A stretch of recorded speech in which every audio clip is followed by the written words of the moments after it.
은혜를 나누고자 합니다. 우리가 보통 마태복음 4장 23절에 보면 예수님께서 세 가지 사역을 하셨다라고 되어 있습니다. 말씀, 병을 고치시고 가르치시고 그리고 복음을 전파하셨다. 우리가 예수님의 3대 사역이라 그러는데 치유, 교육, 전도. 그래서 오늘은 5대 사역에 대해서 함께 우리가 말씀을 나눕니다.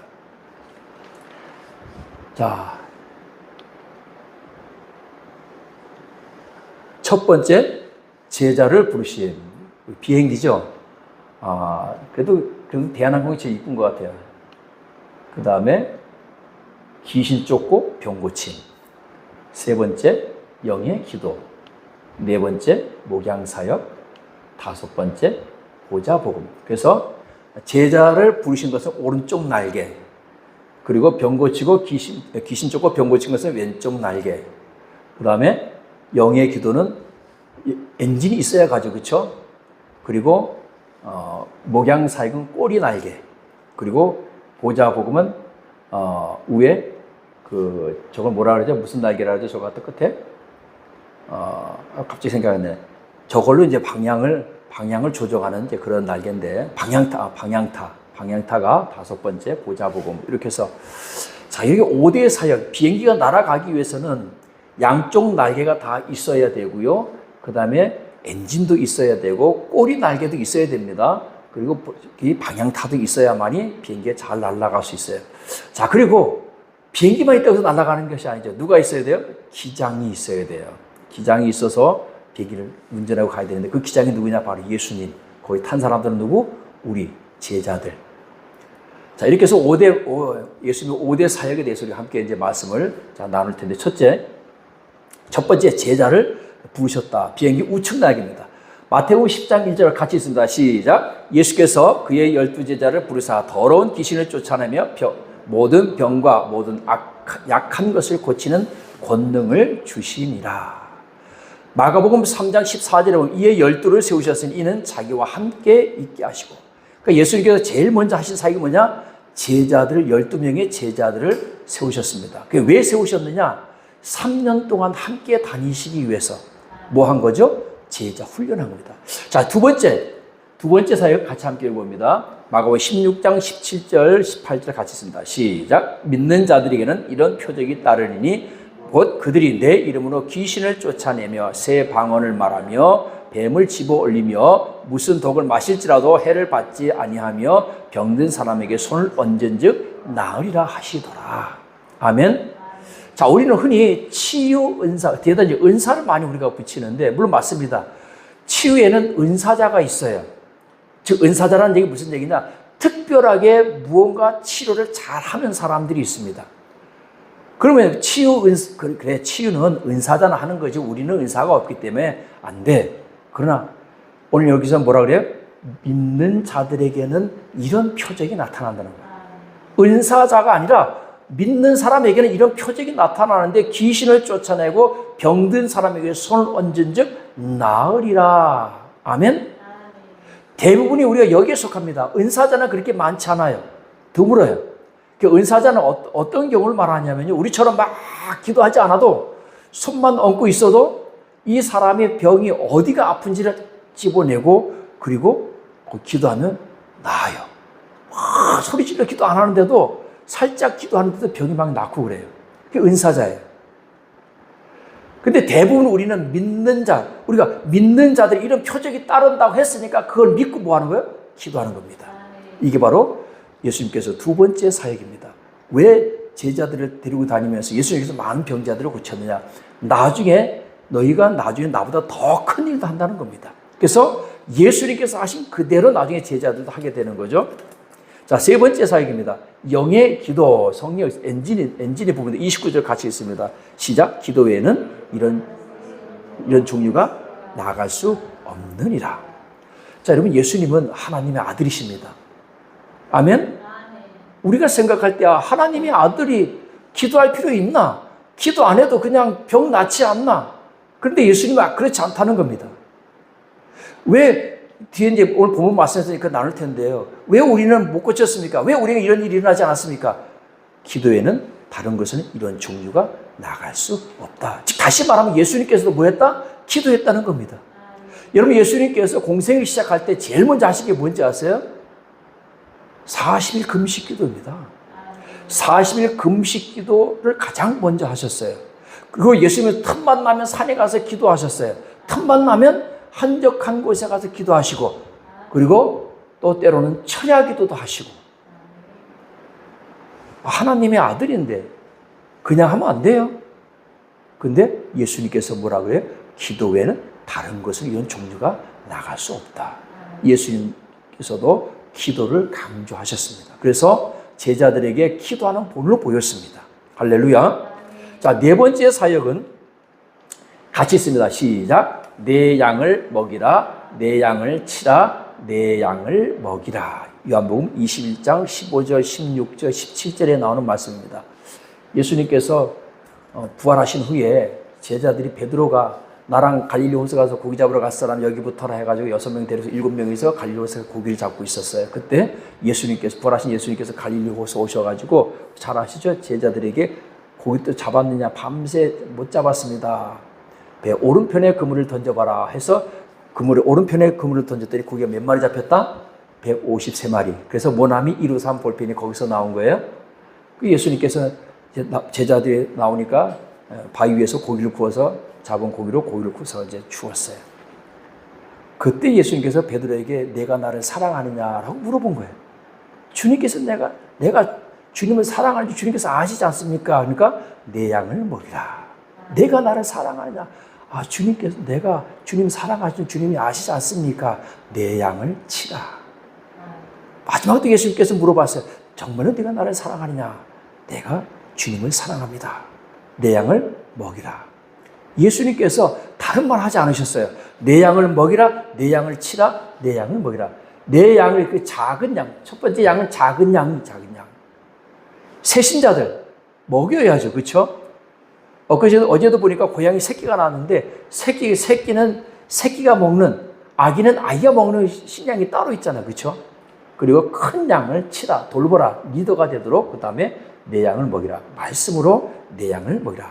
자, 다섯 번째 사역은 보좌 사역입니다. 마태복음 19장 28절 말씀 우리가 같이 함께 읽어봅니다. 시작. 예수께서 이르시되 내가 진실로 너에게 이르노니 세상이 새롭게 되어 인자가 자기 영광의 보좌에 앉을 때에 나를 따르는 너희도 12보좌에 앉아 이스라엘 12지파를 심판하리라. 즉 예수님께서 제자들에게 나를 따르는 너희도 12보좌에 앉아 이스라엘 12지파를 심판하시리라. 그 12보좌가 이 땅에 있는 것이 아니고 어디에 있다? 하나님 나라에 있다는 것입니다. 아멘. 우리가 제자가 되는 목적은 뭐냐? 하나님 나라의 12보좌에 앉는 것입니다. 그러니까 이 12보좌는 딱 12개만 있다는 것이 아닙니다. 할렐루야. 만약에 여러분 12개밖에 없으면 12지파, 12제자가 올라가서 앉아버리면 우리가 앉을 자리가 없잖아요. 상징적인 겁니다. 나를 따르는 너희도 보좌에 앉아. 이스라엘 제자들에게는 12지파지만 보좌에 앉아 이 세상을 심판하리라. 아멘. 그래서 우리의 신앙의 목적이 뭐냐? 예수님께서 우리를 부르시고 제자 삼으신 목적이 바로 뭐냐? 예수님과 함께 12보좌에 앉게 하는 것. 아멘. 그래서 요한계시록에 보면 우리가 마지막에 들림받아서 하나님 우편 보좌에 예수님과 함께 우리가 그 보좌에 함께 앉는 것이 우리가 이 땅에서 신앙생활의 목적인 줄로 믿으시기를 주의 이름으로 축원드립니다. 그래서 예수님의 5대 사역이 뭐냐? 예수님이 이 땅에 3년 동안 사역하신 게 제자를 삼으셨고요. 그 다음에 귀신 쫓고 병 고치는 사역을 했고, 영의 기도 사역을 했고, 먹이고 돌보는, 즉 가르치는 사역을 하고 보좌 사역을 하셨다는 것입니다. 그래서 오늘 우리가 본문 말씀 마가복음 9장 23절부터 29절까지 읽은 말씀 속에서 예수님의 이 5대 사역이 거기에 그대로 녹아 있어요. 이 사건뿐만이 아니고 다른 사건들 속에서도 예수님의 5대 사역이 다 그 안에 포함되어 있습니다. 자, 첫 번째 마가복음 9장 2절 말씀 보면 엿새 후에 예수께서 베드로와 야고보와 요한을 데리시고 따로 높은 산에 올라가셨더니 그들 앞에서 변형되사. 아멘. 예수님께서 12제자 중에서 베드로와 야고보와 요한을 데리고 우리가 변화산상이라고 그러죠. 그 변화산상에 올라가셔서 기도하는데 베드로가 눈을 뜨고 보니까 누가 있어요 거기? 모세와 엘리야와 예수님께서 이야기를 나누시는 모습을 그들이 보게 된 겁니다. 자, 마가복음 3장 14절 이에 12를 세우셨으니 이는 자기와 함께 있게 하시고, 그러니까 예수님께서 가끔 보면 12제자를 데리고 가지 않고 베드로와 야고보와 요한과 3명만 따로 이렇게 데리고 올라가는 모습들을 볼 수 있어요.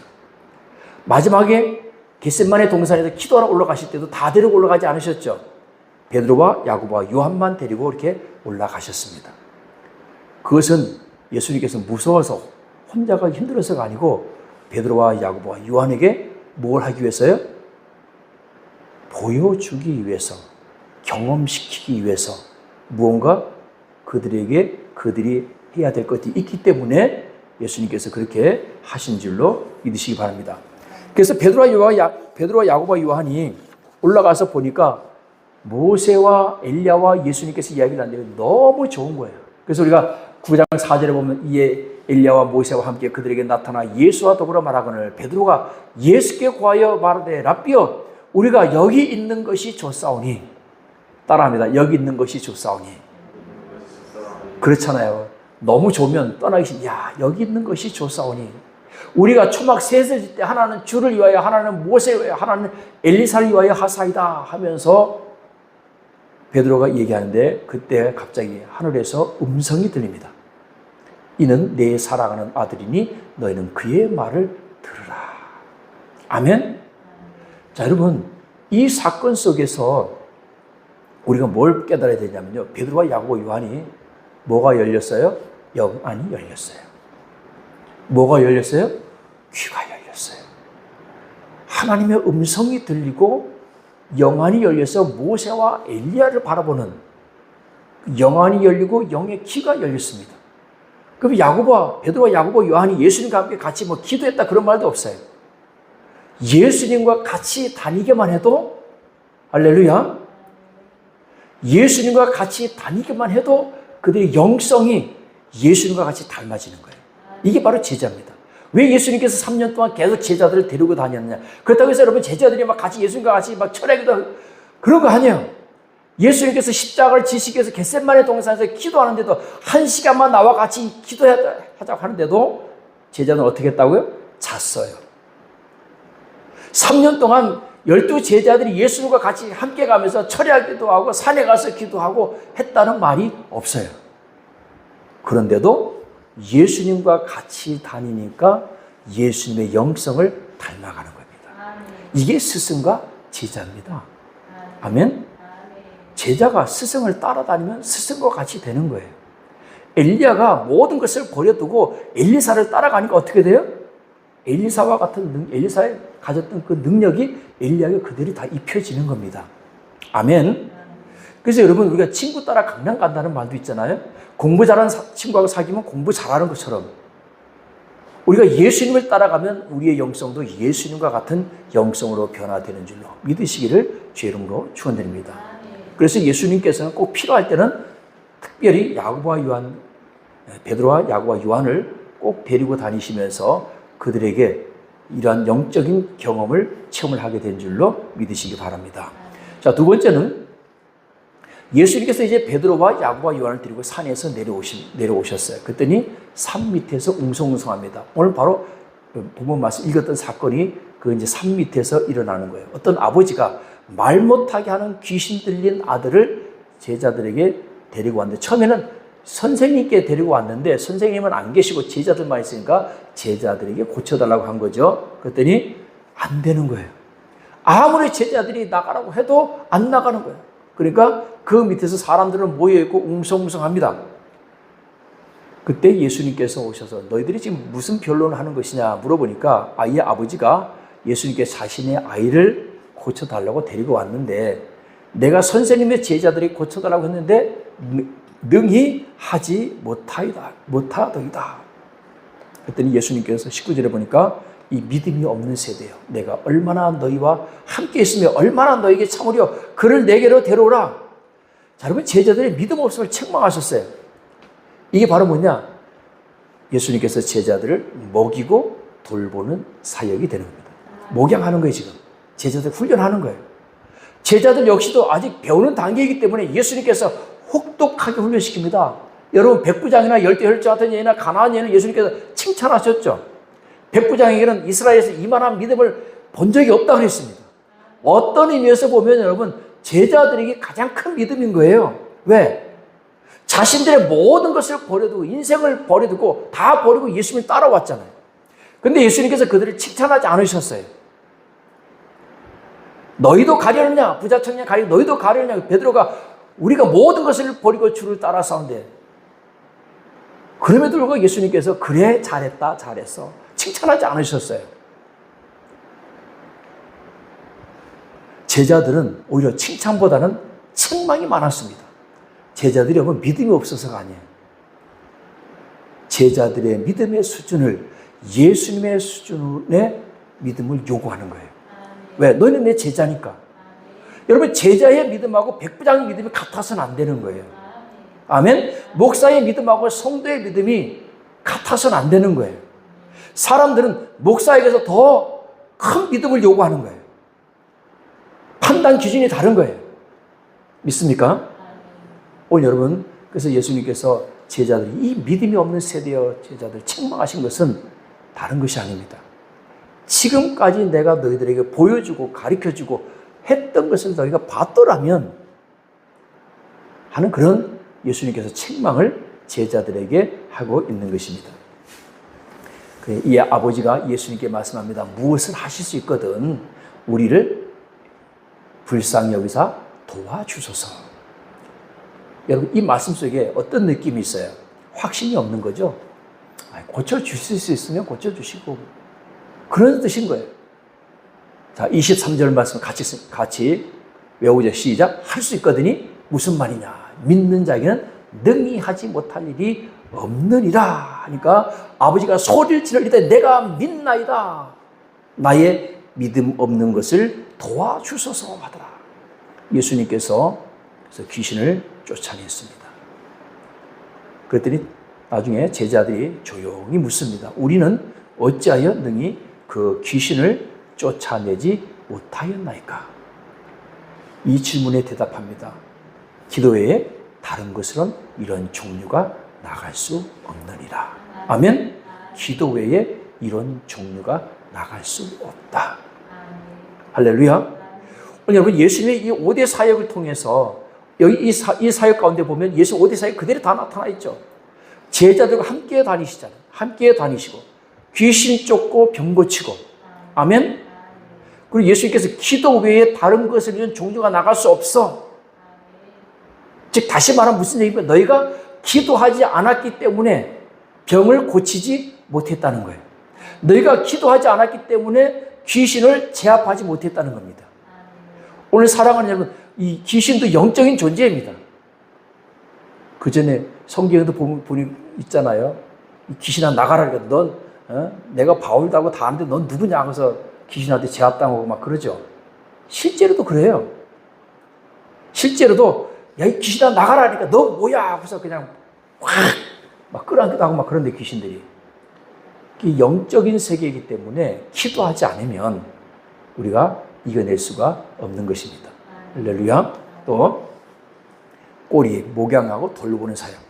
어떻게 보면 우리는 이 돌보는 사역, 가르치는 사역, 이것은 우리가 사실 많이 발전되어 있는 것은 사실입니다. 그래서 모든 교회들이 사실 여기 많이 치중되어 있어요. 그래서 우리는 양육을 우리는 양육에 많은 것을 투자합니다 하면서 기초 복음부터 시작해서 또 성경 공부를 기초 단계에서부터 시작해서 기초, 중급, 고급 막 이렇게 하면서 또 사역자 이렇게 해서 단계별로 이런 성경 공부하는 것들이 많이 발전되어져 왔습니다. 근데 여러분 아까도 보셨지만 비행기가 한쪽 날개만을 가지고 날아갈 수가 없어요. 제자 훈련만 가지고서는 날아갈 수가 없다는 얘기입니다. 또 병 고치고 귀신 쫓고 병 고치는 것만 집중해서도 날아갈 수가 없어요. 만약에 여러분 오른쪽 날개 집중하면 어떻게 될까요? 제자를 뱅글뱅글 돌겠죠. 제자 훈련을 하고 또 귀신 쫓고 병 고치고 다 했다 할지라도 또 꼬리 날개가 있다 할지라도 방향타가 있다 할지라도 엔진이, 즉 영의 기도하지 않으면 엔진이 꺼져 있으면 아무 소용이 없습니다. 날아갈 수가 없어요. 근데 날개도 튼튼해. 오른쪽 날개도 튼튼하고 왼쪽 날개도 튼튼하고 꼬리 날개도 튼튼하고 방향타도 튼튼하고. 여러분 혹시 아세요? 기장이 비행기 앉으면 제일 먼저 뭘 하는지 아세요? 그런 것들이 제대로 움직이나 안 움직이나, 작동되나 안 되나, 그것부터 제일 먼저 한답니다. 꼬리 날개가 아래로 잘 움직이나 안 움직이나, 또 방향타가 좌우로 잘 움직이나 안 움직이나, 날개에 있는 그 주 날개 밑에 보조 장치들이 있습니다. 그런 보조 장치들이 잘 움직이나 안 움직이나, 엔진은 잘 가동되고 있나 안 되나, 모든 기능들은 잘 되고 있나 안 되나, 그걸 누가 하느냐? 기장이 하는 거예요. 아무리 비행기가 완벽하다 할지라도 누가 없으면 안 돼요. 기장이 없으면 날아갈 수가 없는 거예요. 즉 우리가 그런 완벽하게 모든 것을 다 갖추고 있다 할지라도 우리 중심에 누가 없으면 안 돼요? 예수님이 없으면 안 되는 겁니다.